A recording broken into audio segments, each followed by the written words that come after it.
महाकुंभ में एक ऐसी लड़की और है जो वायरल है। मेले में ये फूल बेचती थी। मोनालिसा नाम की ये लड़की इतनी चर्चित हुई कि लोग उसे परेशान तक करने लगे। यहां तक कि मोनालिसा महाकुंभ छोड़कर वापस घर जाने के लिए मजबूर हो गए। कुंभ में यह भी हुआ कि मोनालिसा को अपनी जान बचाने के लिए एक बाबा के शिविर में ही शरण लेनी पड़ी।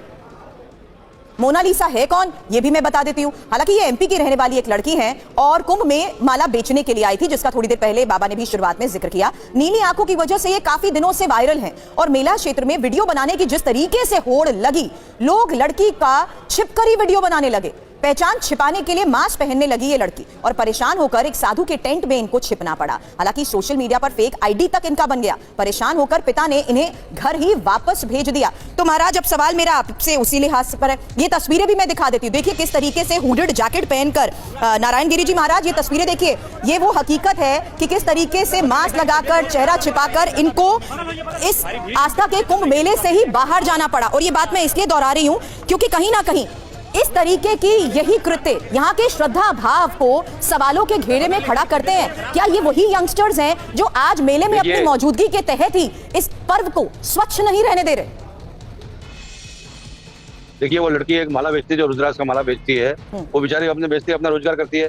इसके पीछे जो सोशल मीडिया के 200 मोबाइल वाले लड़के जो पीछे पड़ गए, जो रील बनाने वाले, और इतने भयंकर पड़ गए। वो लड़की इतनी घबरा गई, मिलते मिला हार्ट फेल हो जाए। हम लोग देखा तो हम साधुओं ने उनका घेराव करके उसको तंबू में एक जगह सुरक्षित उसको जगह रखाया कि हमला कर देंगे, इसके साथ में कोई घटना हो सकती है।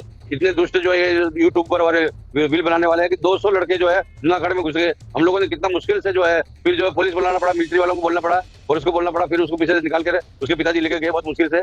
तो ये जो है पूरा वातावरण को खत्म कर रहे हैं। मैं ये कहता हूँ कि गृह मंत्री से निवेदन, प्रधानमंत्री से निवेदन करता हूँ, मुख्यमंत्री से निवेदन करता हूँ कि इनके लिए कड़क कानून बनना चाहिए और इनके जो जितने सोशल मीडिया, इनके लिए भी कानून बने, सबके लिए कानून बना हुआ है। इस तरह से जो मानसिक विकृतता पैदा कर रहे हैं उनको जेल में डाला जाए, जेल में बंद किया जाए, उनके मोबाइल को तत्काल जब्त किया जाए। पुलिस जहाँ खड़ी है इस तरह से रील बना रहे हैं, कोई आदमी बात कर रहा है, कुछ कर रहा है, घर वाले ने कुछ है, कुछ अपनी श्रद्धा भावना से गंगा स्नान कर रहे हैं, वहाँ पर जो है वीडियो बना रहा है कि भाई युवती कैसे नहा रही है, उसको कैसे नहा रही है। तो मैं कह रहा हूँ पब्लिक से निवेदन है कि कानून सरकार कुछ नहीं करती। ऐसे जो वीडियो बना, रील बनाने वाले उनको तुरंत पकड़ो, मार लगाओ और उनका मोबाइल। आप कह रहे हैं सख्त एक्शन इनके खिलाफ जरूर होना चाहिए नारायण गिरी जी महाराज, लेकिन स्वामी शैलेशानंद जी सवाल आपसे करूंगी, यहाँ पहचान कैसे होगी इन सबकी, इन लाखों करोड़ों लोगों के बीच में? क्योंकि एक और तस्वीर अब जरा देखिएगा, मैं आती हूं सर आपके पास महाराज, मैं आपके पास आती हूं। चिमटे वाले बाबा भी जिस तरीके से वायरल हुए हैं उनकी जरा तस्वीर देखिए। इनका नाम है महाकाल गिरी बाबा, लेकिन एक इंटरव्यू के दौरान चिमटे वाले बाबा ने एक यूट्यूबर को चिमटे से जिस तरीके से मार दिया, ये तस्वीरें खूब वायरल हुई हैं। चिमटा वाले बाबा अपने एक हाथ को आसमान की तरफ खड़ा रखते हैं, लेकिन इसी दौरान इनसे जब सवाल हुए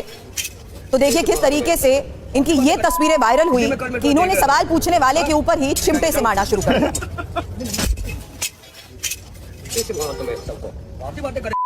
इसलिए मैं कल में तुम्हें देख रहा था।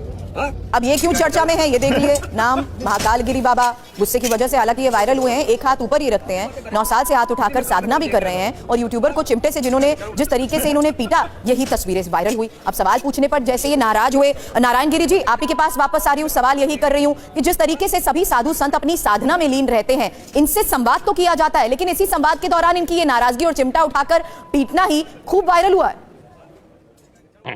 वो तो अच्छा है जी। ये तो क्या है कि इनको जब भी अकल भी आएगी भाई बाबा के पास जाना सीखने है, क्योंकि जिस तरह से वो लड़की के साथ किया, आप खुद बता रहे हैं कि वो लड़की को किस तरह से बचाया गया। कोई अपना माला बेच रहा है, कुछ अपना काम कर रहा है, वो स्वभाव के रूप से जो है, तो इस तरह से जो किसी को भी जो है वो अपने स्वतंत्र जीने का अधिकार भारत ने हमें अधिकार दिया। तो ऐसे लोगों के खिलाफ कड़े कानून बनने चाहिए, उनको गिरफ्तार होना चाहिए, उनको जेल जाना चाहिए, जितने भी यूट्यूबर है। अभी एक आज देखिए कि आपका जो ये वो जो मतलब वो एक दुबे कोई यूट्यूब बना रहा है, उसने बोल दिया गंगा में महात्मा को फेंक दिया, ये कर दिया, वो कर दिया, जबकि उसकी भूत समाधि लगी।